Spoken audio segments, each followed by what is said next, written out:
Hello students, चलिए start करते हैं डिसोल्यूशन ऑफ पार्टनरशिप के नेक्स्ट क्वेश्चन नंबर 14 के साथ। यहां पर देखेंगे बेटा, तो Suman and Rajan were partners in a firm sharing profit and losses in the ratio 3:1।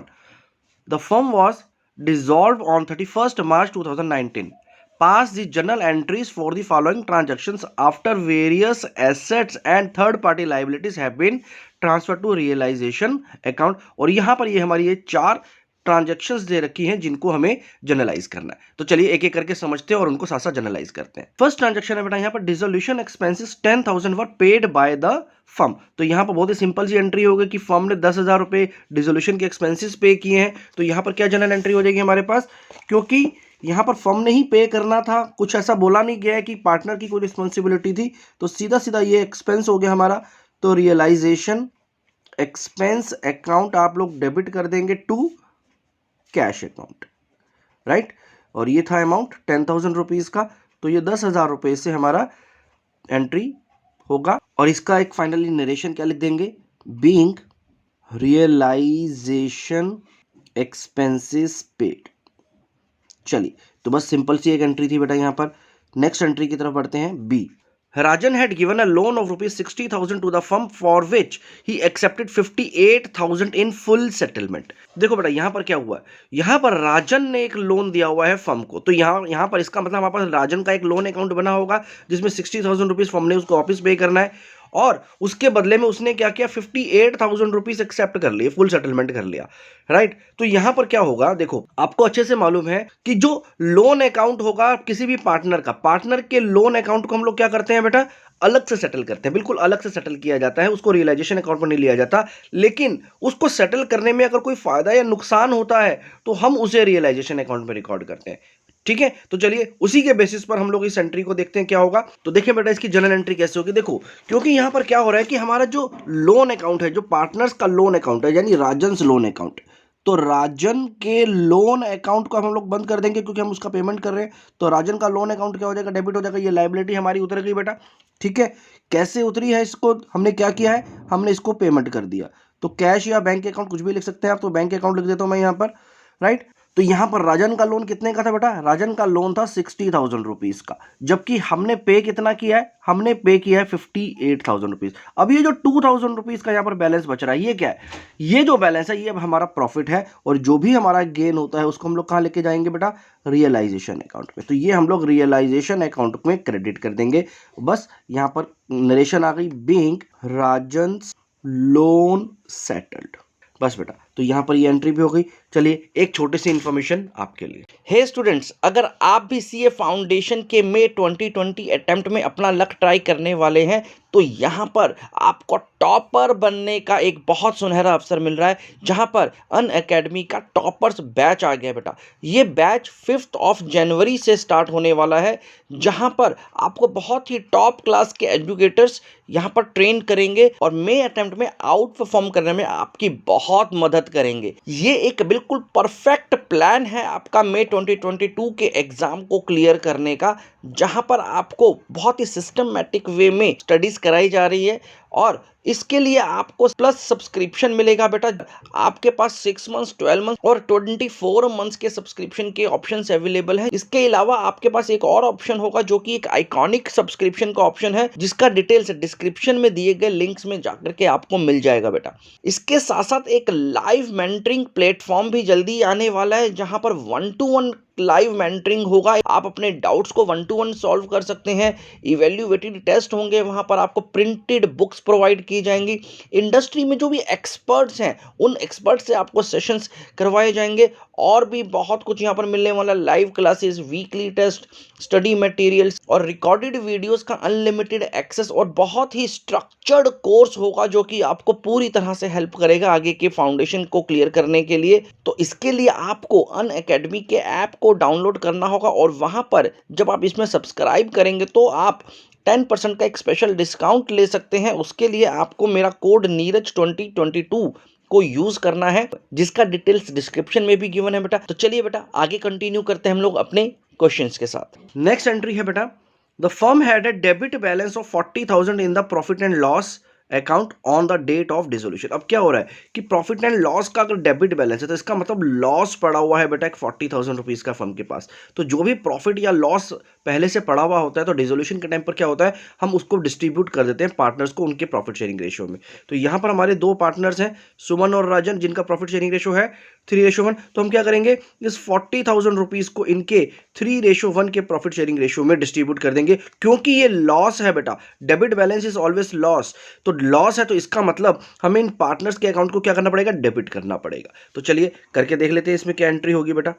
तो यहां पर हमें यहां पर सुमन, एक तो पार्टनर है हमारे पास सुमन, तो सुमन्स कैपिटल अकाउंट को डेबिट करना है बेटा, और सेकंड जो पार्टनर है वो है राजन।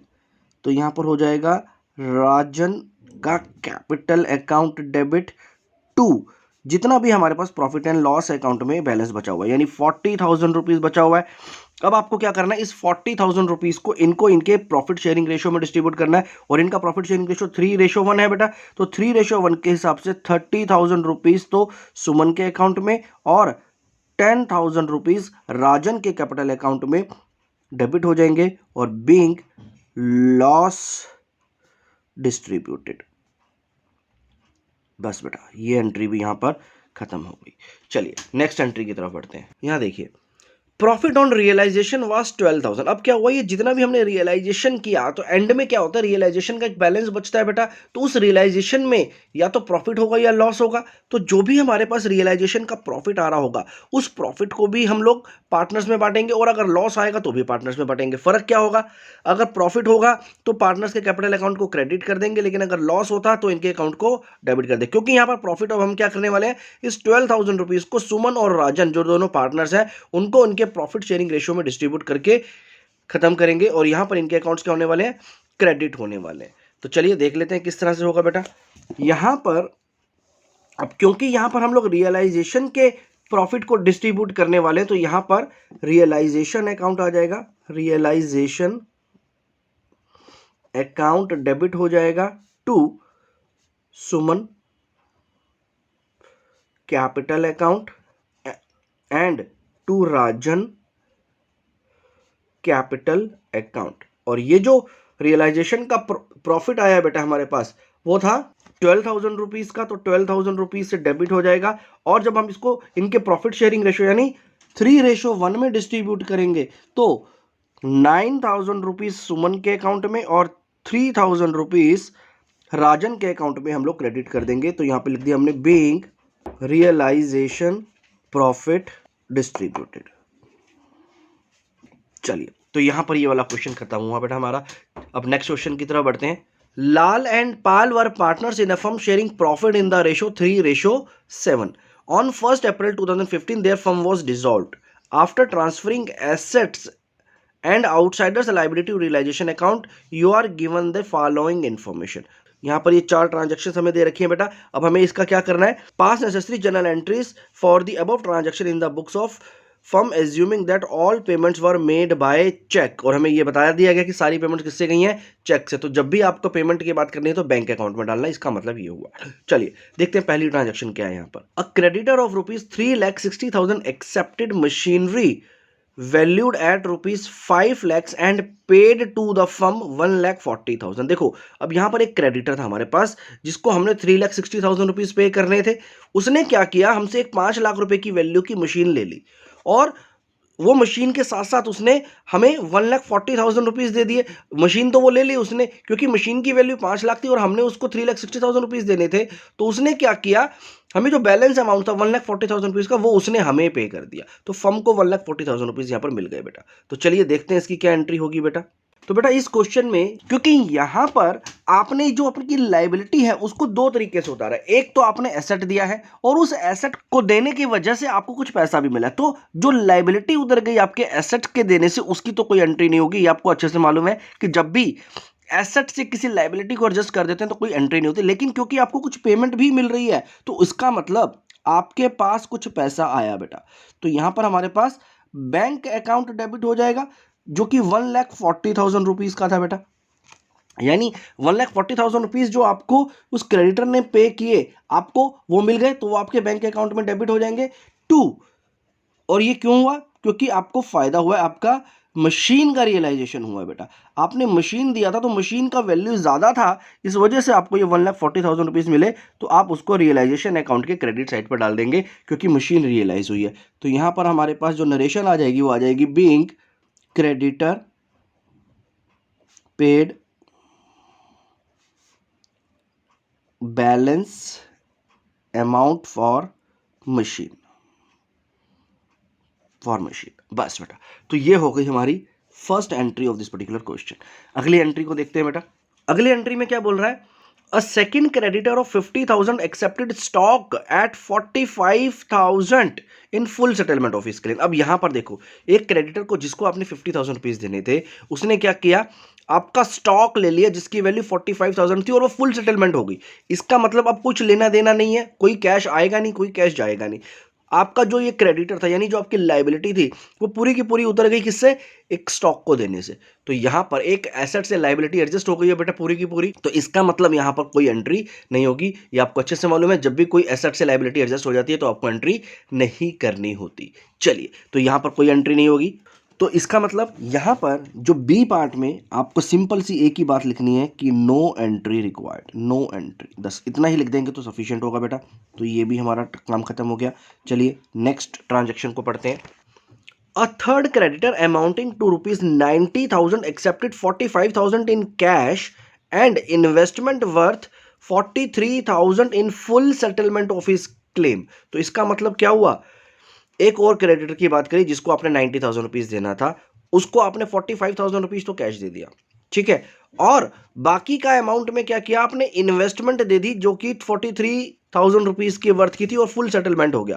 तो क्योंकि अब फुल सेटलमेंट हो गया तो हमें यह सोचने की जरूरत नहीं है कि बाकी क्या बचा नहीं बचा। हमें सिर्फ ये समझ में आया यहां से कि एक तो इन्वेस्टमेंट हमारी चली गई, यानी इन्वेस्टमेंट से आपका क्रेडिटर की लायबिलिटी खत्म हो गई, और जो आपने अमाउंट पे किया अब हमें सिर्फ इसको रिकॉर्ड करना है, क्योंकि इतना पोर्शन तो आपका एसेट से एडजस्ट हो गया जिसकी एंट्री नहीं करने की जरूरत। लेकिन जो 45,000 रुपीज आपने पे किया वो आपके रियलाइजेशन अकाउंट में चला जाएगा। तो यहां पर किस तरह से आपकी एंट्री होगी बेटा? क्योंकि आपने पे किया है तो बेटा रियलाइजेशन अकाउंट को आपको यहां पर डेबिट करना पड़ेगा टू बैंक अकाउंट। और ये कितना अमाउंट पे किया आपने यहां पर? 45,000 रुपीज आपने यहां पर इसको पे किया था, तो 45,000 रुपीज की एंट्री हो गई being paid to creditor. That's it. Fourth entry समझते हैं बेटा। Loss on dissolution was 15,000। अब जो डिसोल्यूशन का पूरा प्रोसेस हुआ उसमें आपको 15,000 रुपीज का लॉस हो रहा है बेटा। तो आपको इस 15,000 रुपीज के लॉस का क्या करना है? आपको याद होगा पिछले वाले क्वेश्चन में आपको प्रॉफिट बताया गया था डिसोल्यूशन का, इस बार आपको क्या बताया गया? लॉस बताया गया। तो लॉस आपको फिर से पार्टनर्स में बांटना है, और इस बार ये जो पार्टनर्स हैं लाल एंड पाल, इनका प्रॉफिट शेयरिंग रेशियो है 3:7। तो आपको इस 15,000 रुपीज को 3:7 में लाल एंड पाल के बीच में डिस्ट्रीब्यूट करना है, क्योंकि लॉस है तो बेटा इनके अकाउंट डेबिट हो जाएंगे। तो एंट्री क्या हो गई हमारी यहां पर लाल का कैपिटल अकाउंट डेबिट होगा, और इसी तरह से पाल का कैपिटल अकाउंट भी डेबिट होगा टू रियलाइजेशन। क्योंकि रियलाइजेशन में लॉस हुआ है या डिसोल्यूशन में लॉस हुआ एक ही बात है। तो रियलाइजेशन में जो लॉस है आपका 15,000 रुपीज का है, और इस 15,000 रुपीज को लाल एंड पाल में किस रेशो में बांटना है बेटा? आपने इनको बांटना है 3:7 में। तो 3:7 में जब आप बांटेंगे तो 4,500 रुपीज लाल और 10,500 रुपीज पाल के कैपिटल अकाउंट से डेबिट हो जाएगा, और ये लॉस हम लोग उनसे रिकवर करेंगे। तो being loss on dissolution distributed. चलिए, तो यहां पर बेटा हमने इस क्वेश्चन को भी खत्म किया। नेक्स्ट क्वेश्चन की तरफ बढ़ते हैं, क्वेश्चन नंबर 16। तो देखिए बेटा इस क्वेश्चन में क्या है? Pass journal entries for payment of following unrecorded liabilities on the dissolution of firm of a partner Shiv and Mohan. अब यहां पर देखिए क्या बोल रहा है कि यहां पर कुछ अनरिकॉर्डेड लाइबिलिटीज हैं जिनको हमें चेक करना है और उसकी सबसे रिकॉर्डिंग करनी है। तो देखें क्या क्या है यहां पर एंट्रीज। सबसे पहला है बेटा, there was a contingent liability in respect of bill discounted but not matured of 18,500। An acceptor of one bill of rupees 2500 became insolvent and 50 पैसा in a rupee was recovered.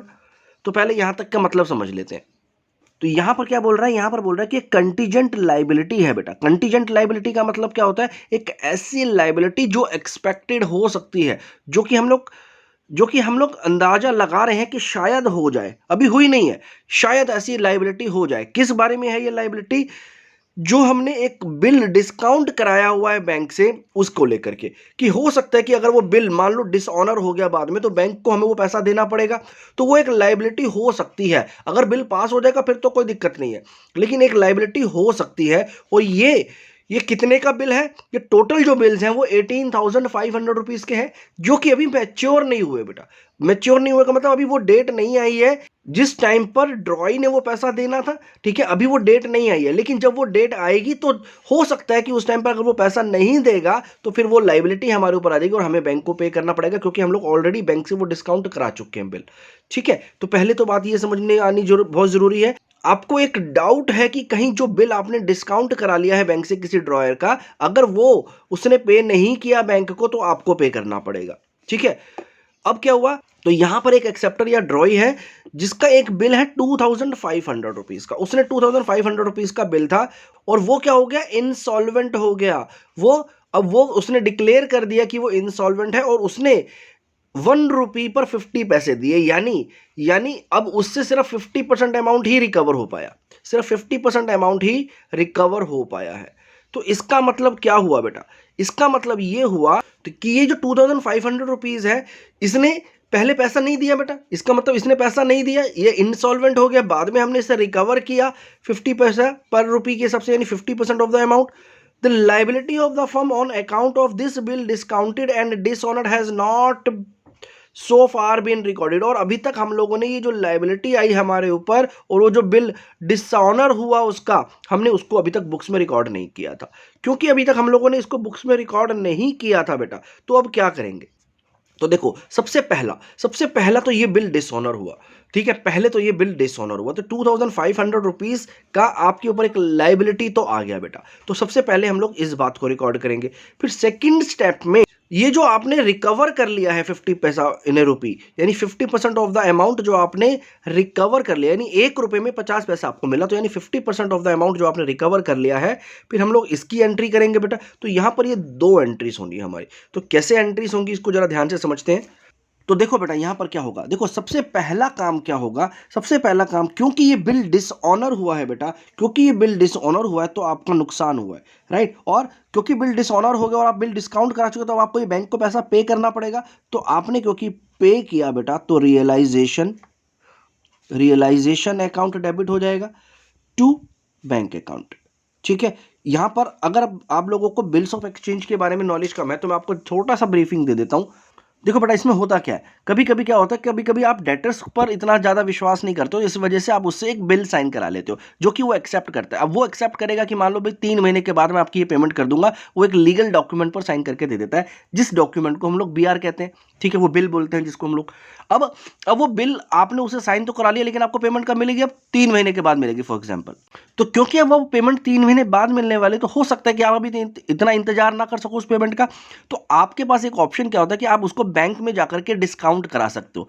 Bank आपको एक facility देता है कि वो आपसे वो bill ले लेगा और आपको उसके बदले में उसी टाइम इमीडिएटली पैसा दे देगा. अब 3 महीने बाद जब वो बिल मैच्योर होगा, यानी 3 महीने बाद जब पेमेंट का टाइम आएगा, तो वो पेमेंट अब किसको मिल जाएगी, बैंक को मिल जाएगी. तो ये प्रोसीजर होता है. लेकिन अब एक डर क्या है कि 3 महीने के बाद भी अगर जो एक्सेप्टर है उसने अगर पेमेंट नहीं करी, तो फिर बैंक किससे पैसा लेगा, तो फिर आपको बैंक को पैसा देना पड़ेगा. तो यहां पर उसी बात की कंटीजेंट लाइबिलिटी है बेटा.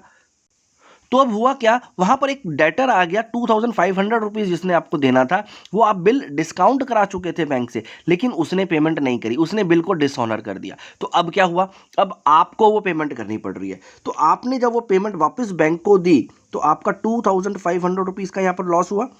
ठीक है, जिसकी वजह से आपका बैंक अकाउंट क्रेडिट हो गया बेटा, राइट. आपका 2500 रुपये आपको बैंक को वापस करना पड़ गया. तो ये हो गई हमारी फर्स्ट एंट्री, बीइंग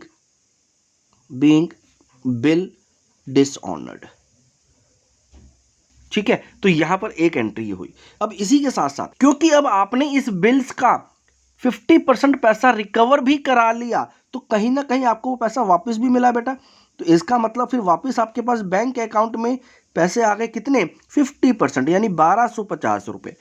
टू, क्योंकि अब ये रिकवर हो गया है, पैसा मिल रहा है आपको, तो इसलिए रियलाइजेशन अकाउंट में अब आप इसको क्रेडिट कर देंगे। तो आपने यहाँ पर इतना पैसा रिकवर करा लिया जो कि डूबा पड़ा था, लेकिन किसी तरह से आपको 50% पैसा मिल गया वापस, रिकवर कर लिया आपने उससे बात बात कर करके। तो being bill recovered from acceptor at 50 paisa in a rupee, right.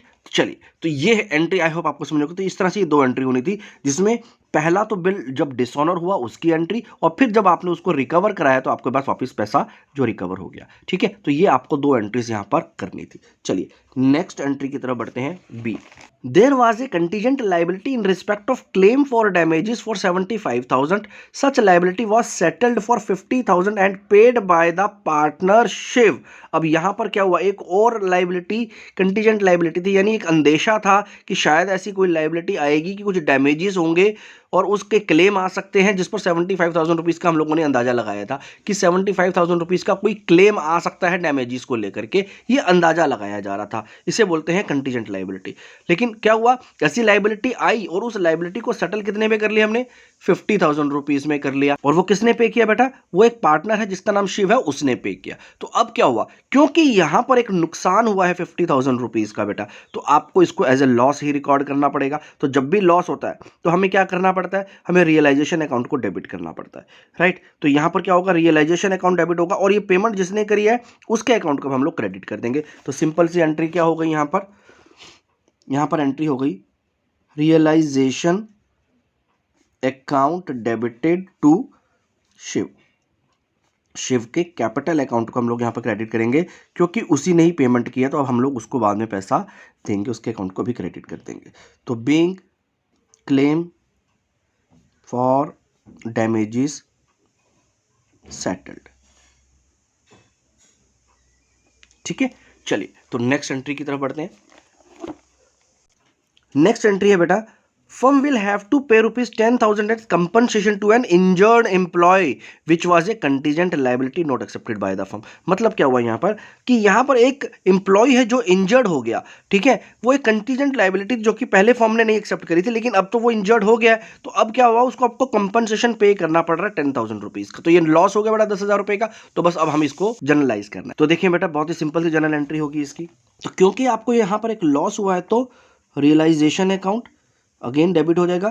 तो रियलाइजेशन अकाउंट डेबिटेड टू, आपको पे करना पड़ रहा है, तो बेटा बैंक अकाउंट कम हो जाएगा आपका, टू बैंक अकाउंट 10,000। बस इससे ज़्यादा कुछ नहीं है। जब जब आपको कोई भी लाइबिलिटी पे करनी है तो आपका रियलाइजेशन अकाउंट डेबिट होगा और कैश या बैंक अकाउंट क्रेडिट हो जाएगा। Being compensation paid to employ, that's it. चलिए, last entry of this question, 5,000 for damages claimed by customer has been disputed by the firm. It was settled at 70% by a compromise between the customer and the firm। देखो यहां पर क्या हुआ, यहां पर एक customer ने आप पर कुछ डैमेजेस का क्लेम डाला था जिसमें वो 5,000 रुपये मांग रहा था, ठीक है, जिस पर फर्म ने मना करा, फर्म ने डिस्प्यूट किया कि नहीं ये गलत है, ये सही क्लेम नहीं है, ठीक है। तो इनके ऊपर एक डिस्प्यूट चल रहा था, लेकिन बाद में इसको सेटल किया, आपस में मिलकर के इन्होंने कंप्रोमाइज किया एक दूसरे के साथ, और ये सेटल कितने पे हुआ, जितना भी डैमेजेस मांग रहा था वो उसका 70% अमाउंट पर। तो इसका मतलब 5,000 रुपीज़ का जो 70% अमाउंट होता है वो कितना होता है बेटा, वो होता है 3,500। तो 3,500 रुपये में ये जो डैमेज का क्लेम था उसको सेटल किया गया। तो बस क्योंकि ये डैमेज का क्लेम था, एक लायबिलिटी हो गई थी, तो इसको हम लोग यहां पर रिकॉर्ड करेंगे। तो यहां पर क्या एंट्री हो जाएगी बेटा हमारे पास, तो यहां पर रियलाइजेशन अकाउंट डेबिट होगा 3,500 से टू बैंक अकाउंट,